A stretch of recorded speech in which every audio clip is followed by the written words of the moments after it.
전 고양 옥마을배움지원센터에 근무하고 있는 장사 신동석입니다. 네, 발표 시작하도록 하겠습니다. 고양 옥마을배움지원센터는 경기도 경기 혁신교육지구 사업의 일환으로 시작이 되었고요. 지금 혁신교육지구는 올해로 11년째 접어들고 있습니다. 근데 고양은 그 과정이 2017년 말부터 시작을 하고 있고요. 경기도 혁신교육지구는 관련된 경기도청 도교육청 조례가 또 만들어져 있습니다. 그래서 혁신교육지구 지원센터를 운영한다라는 게 담겨 있고 또 그 안에 인력을 지자체에 파견할 수 있다라는 내용도 또 담고 있습니다. 그리고 혁신교육지구 지원센터의 역할도 또 명시를 해놓고 있어요. 그래서 총 6가지 내용들을 담고 있는데 이거는 다른 지역청에 있는 지자체 다른 방금 전에 발표하셨던 센터들하고 별반 다르지 않을 것 같고요. 그리고 저희 고양시에서는 고양형 혁신교육 지원에 관한 조례를 또 만들어 놓고 있습니다.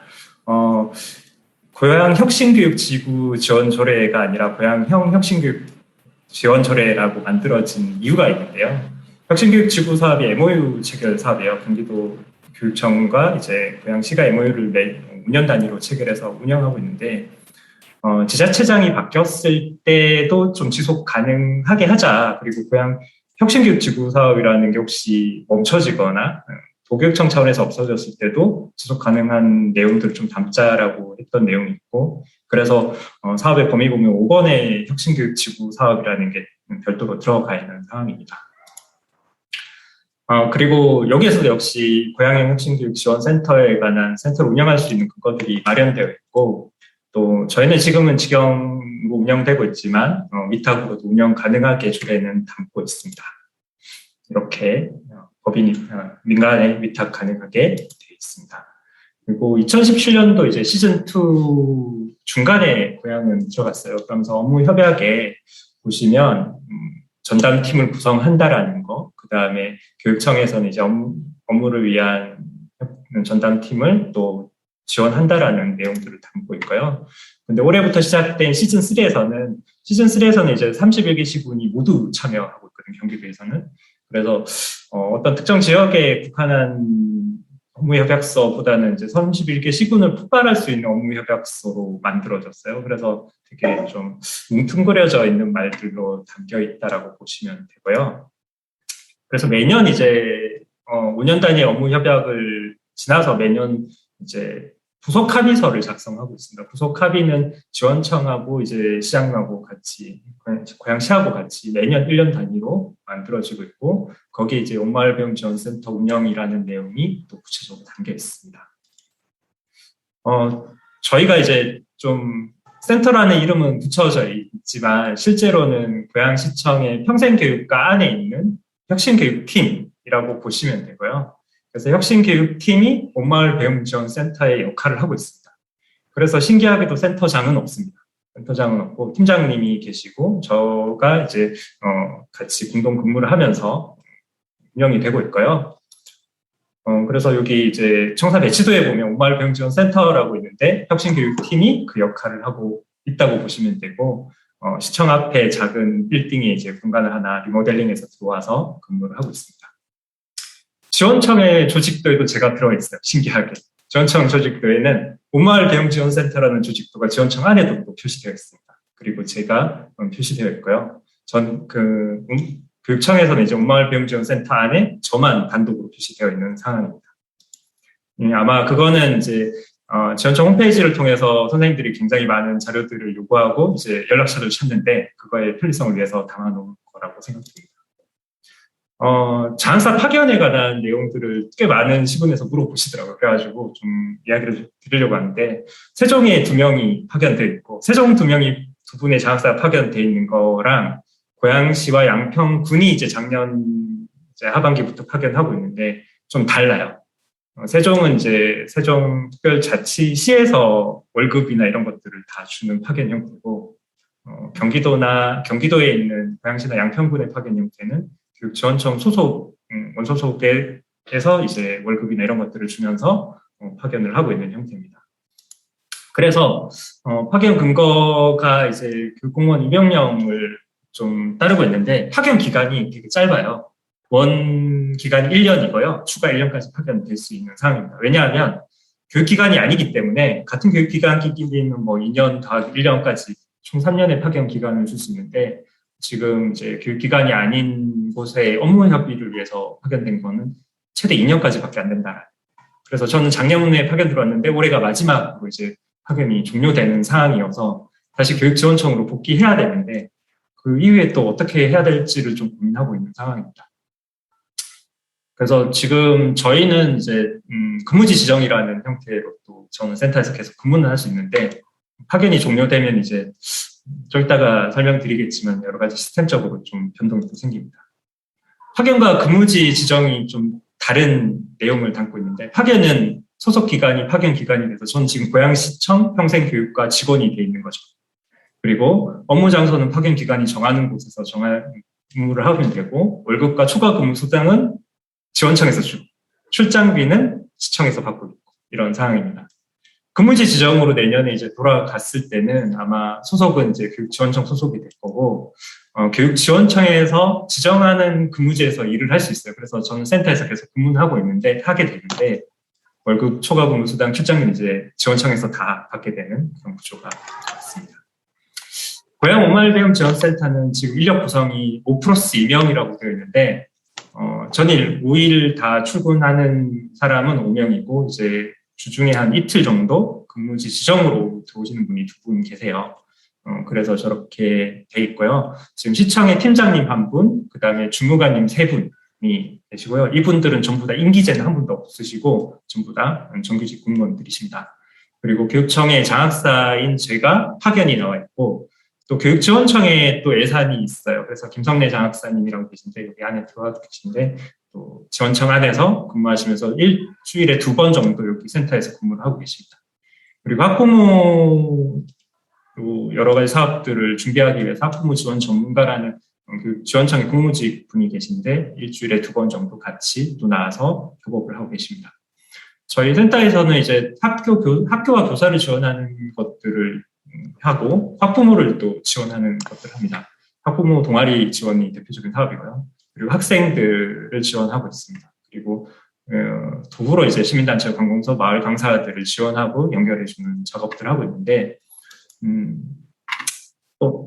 뭐 구체적으로 아까 구성 내용은 뭐 이렇습니다. 그래서 31개 시군 중에는 최초로 장사가 지자체에 파견되어서 다른 이제 시군이 저를 근거로 해서 계속 파견 요청을 하고 계세요. 그래서 교육청은 좀 난감해하고 있는 상황인 것 같기도 한데 뭐 그런 상황입니다.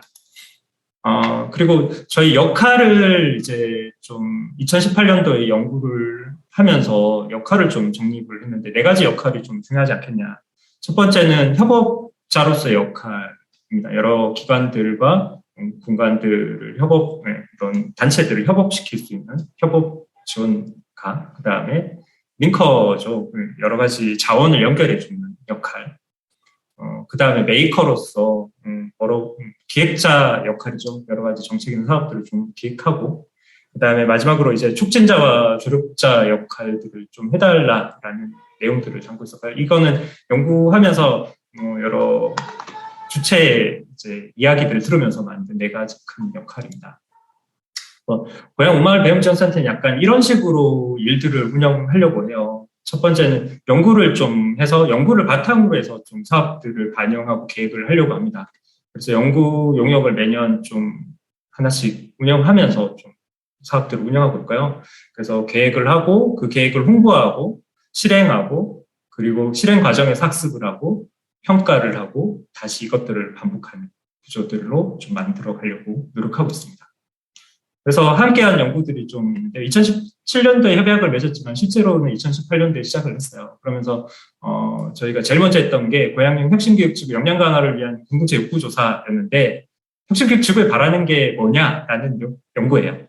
그래서 학생들, 학부모들, 교사들, 그리고 시민단체들, 뭐 이런 관공서들에게 센터가 정말 해야 하는 거, 그리고 혁신교육 지구 사업으로 어떤 내용들을 좀 담아줬으면 좋겠는지에 대한 연구를 했었고, 그때 비전과 목표들을 좀 설정을 했었습니다.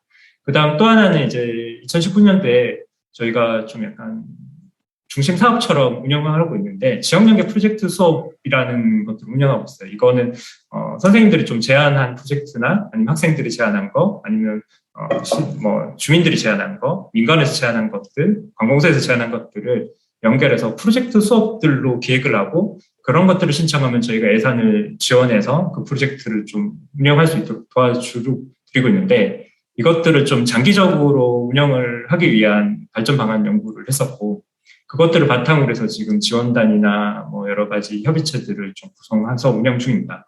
그다음 작년에는 고양형 지역특성 연계 고객학점제 모델 발굴 연구를 했었는데요. 고객학점제가 이제 경기도 내년부터 시작한다라고 선언을 해놓은 상황인데, 마을에서 고객학점제 과목들을 좀 개설하고 도와줄 수 있지 않을까라는 그 차원에서 준비를 하는 연구를 했다고 보시면 되고요. 지금 약간 좀 여러 가지 내부적으로 조율 안 된 내용들이 있어서 이것들을 하반기부터 좀 지원단을 다시 모집해서 이야기를 재논의할 예정입니다. 그리고 올해는 고양혁신교육연구소라는 사업을 또 별도로 아예 만들어버렸어요. 그래서 선생님들의 연구회를 좀 지원하는 걸 바탕으로 해서 선생님들이 마을과 그다음 학생들과 같이 연구를 하는 거, 지역에 있는 대학들하고 연계하는 것들을 좀 이야기하고 있고요. 그리고 마을과 선생님들이 원하는 연수들을 직접 개설할 수 있도록 좀 지원을 해드릴 예정이고, 그다음 타시군에 좀 잘 된 거나 뭐 이런 다른 지역청에 잘 돼 있는 내용들을 직접 가서 보고 오실 수 있는 실행 연구를 할 수 있는 지원을 해드릴 예정입니다. 그리고 저희 이제 핵심 사업들에 대한 지원이나 자문도 여기 분과별로 모집할 예정입니다. 지자체 직영센터의 좀 장점들이 있는데요. 일단 지자체 직영센터라고 하다 보니까 시청 안에 있는 각 부서들하고 굉장히 업무 파악이나 협조가 잘 이루어지는 편입니다. 다른 말로 하면 이제 지자체 팀장님이 계세요. 시청의 팀장님, 저희 혁신교육 팀장님 계신데, 팀장님이 경력이 꽤 오래 되셨잖아요. 그래서 굉장히 많은 부서들을 경험하셨고, 그리고 굉장히 많은 공무원들하고, 그 다음에 또 연계 조직들하고 연결되어 있는 지점들이 많으세요. 그래서 얻는 시너지가 굉장히 크고요. 그다음 이제 주무관님들도 마찬가지로 각 부서에서 경험했던 것들이 계속 네트워킹이 되고, 어느 부서에 이런 사업이 있었다라는 것도 바로바로 안겨게 되고 하는 굉장히 좋은 장점이고요. 그다음 외산의 운영에 있어서도 마찬가지인데, 지원청에서는 사실 위탁 사업이 굉장히 어려워요. 그런데 시청은 위탁 사업들이 굉장히 쉽게 이루어질 수 있는 환경이 조성되어 있습니다. 그래서 위탁 사업을 운영하는 거나 여러 가지 예산을 지원할 수 있는 방식들이 좀 다양하게 운영될 수 있다는 게 좀 장점인 것 같고, 그다음에 시의회와의 소통이 굉장히 긴밀하게 잘 이루어집니다. 그래서 저희 같은 경우 사업에 의원님들이 되게 많이 이제 협의회에 참여하고 계시고, 그런 참여하시는 걸 바탕으로 해서 의견을 주시고, 그리고 사업에 좀 도움을 주시고 계십니다. 그리고 정보 공유와 빠른 의사결정이 좀 장점일 수 있을 것 같아요. 예를 들면 각 부서에서 하는 학교 협력 사업들을 조사했을 때 공문을 보내면 협조를 쫙 받고 난 다음에 사실 다 안 오잖아요. 그랬을 때 바로바로 연락해가지고 좀 달라라고 할 수도 있고, 뭐 그런 좋은 점이 있고요.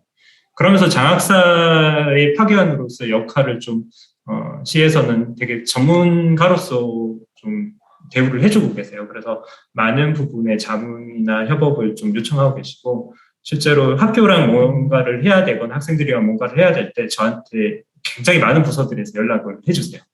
그래서 또 자문이나 뭐 여러 가지 협조들을 해드리고 있고요. 최근에는 뭐 관광가에서 만든 학생용 보드 게임을 이제 나눠줘야 되는데, 그것들을 선생님 연수를 통해서 이제 또 나눠줄 수 있는 방법들을 또 하나 만든다든지, 뭐 생태교육팀이, 환경교육팀이 새로 생겼는데 그쪽 팀에서 하는 뭐 연수나 아니면 여러 가지 프로그램들을 지원한다든지 하는 것도 할 수 있고요.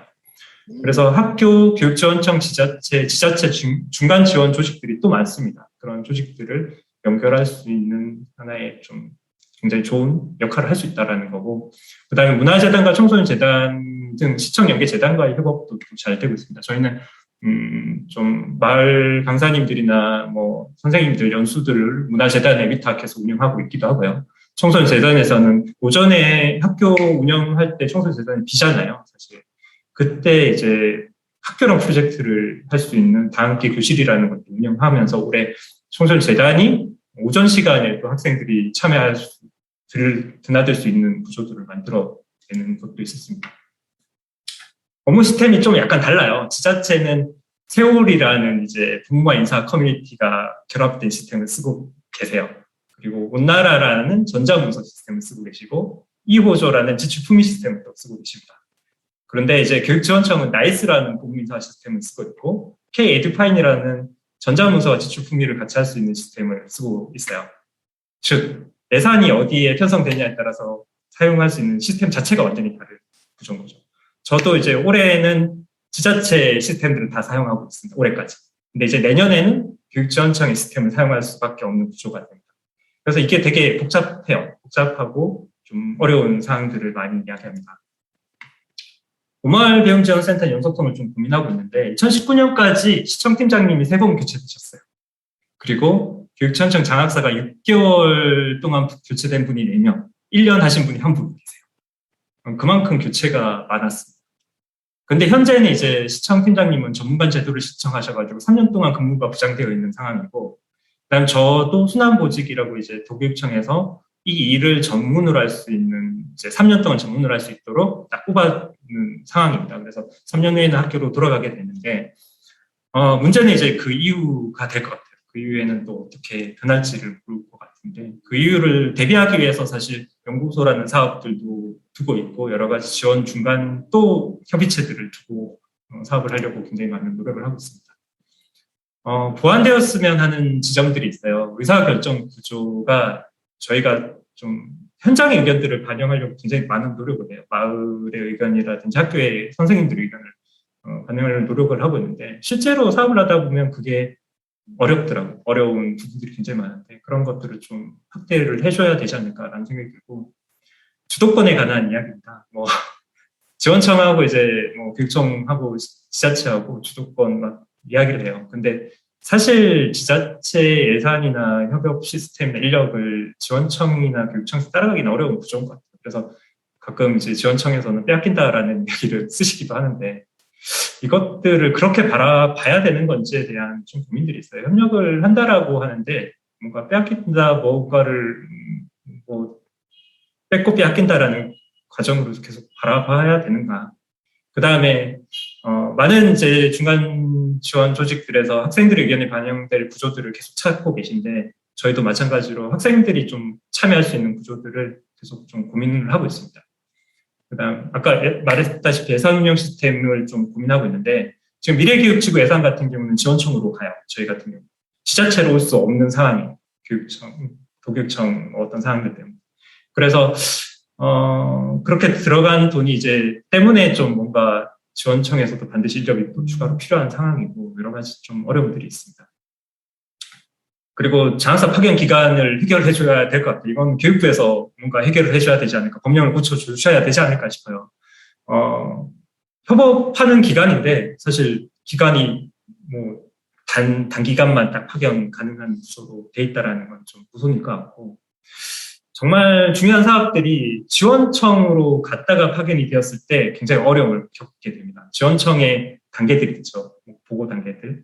그리고 시청의 보고 단계들이 있는데 그거 2개 다를 동시에 하다 보니까 어려움이 굉장히 많이 겪고요. 그래서 정말 주요 정책 같은 경우는 도교육청에서 직접 파견을 하거나 교육부에서 또 장학사를 뽑아서 지원청에 파견하는 형태도 또 가능하지 않을까라는 좀 생각을 해봤었고요. 협력 지원, 협력일까 지원일까 정책 견인일까라는 고민들을 하고 있는데 셋 다일 것 같다는 생각도 하면서요.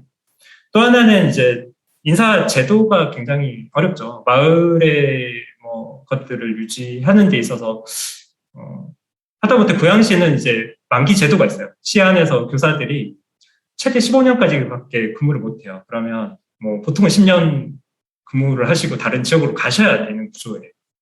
무슨 말이냐면 마을에서 정말 열심히 세팅을 해서 같이 협업해서 많은 것들을 하고 있는데 파주로 가시거나 김포로 가시거나 심지어 수원으로 가셨다가 오셔야 되는 과정들이 있죠. 그래서 이게 굉장히 비효율적이라는 생각이 듭니다. 지금 구조에서. 뭐 하다못해 뭐 시청이나 지자체도 제가 말씀드렸다시피 6개월마다 뭐 1년마다 바뀐 적도 많았으니까. 그리고 좀 단어들을 좀 심각하게 잘 생각하고 쓰면 어떨까라는 생각이 들어요. 인적 자원이라는 말을 막 함부로 쓰시더라고요. 그런데 과연 사람을 자원으로 계속 대하고 도구로서 이렇게 명명하는 게 좀 좋을까라는 고민들이 굉장히 많이 들어요. 그래서 저는 의도적으로 그런 인적 자원이라는 말들을 의도적으로 다 빼고 이제 다른 단어들로 대체는 하고 있는데 사람 대 업무 대 업무로 만났지만 사실 사람 대 사람의 관계가 제일 중요할 것 같고 저는 뭐 앞에 다 다르잖아요. 지금 오늘 발표했던 내용들이 다 다른데 결론은 그 안에서 누가 근무하는지가 달려 있다고 생각합니다. 그래서 사회적 신호를 주는 것들이 뭐 이런 것들이 있다고 생각하는데 어떤 것들이 제일 사회적 신호를 강하게 줄 수 있을까를 좀 고민도 해야 될 것 같고 좀 뒤에 내용들이 많긴 한데 좀 마무리하면 김영렬 교수님한테 제가 물어봤어요. 되게 많은 지역을 연구하셨더라고요. 그래서 잘 되고 있는 지역의 특징이 뭐예요? 이렇게 물어봤더니 운이라고 하시더라고요. 운이죠. 그러시더라고요. 너무 당황스러웠어요. 그래서 운이면 안 되지 않을까요? 그런데 그 운이 만들어지는 과정이 되게 중요하다라고 하셨어요. 그 과정이 있어야지 이제 정말 제대로 된 분들이 딱 결합되었을 때 시너지를 발휘하고 굉장히 많은 걸음을 갈 수 있다라는 거죠. 그리고 바뀌면서 가끔씩 후퇴도 하고 막 늦춰지기도 하고 가는데 그런 문제들을 계속 만드는 과정들이 제가 보기에는 중간 지원 조직들이 탄탄하게 해야 되는 역할들이 아닐까라는 생각이 들고요. 뒤에 있는 것들은 이제 굉장히 많은 사업들인데, 뭐 사업과 과정들인데 이것들은 그냥 읽어보시면 될 것 같습니다. 읽어보시면 될 것 같고 최근에 했던 사업 중에 몇 개 있어요. 친구의 책방 가자라는 사업이 있는데 고양시 안에 있는 이제 서점들이 있잖아요. 지역 서점들. 그리고 학생들은 중고등학생 책을 되게 안 읽잖아요.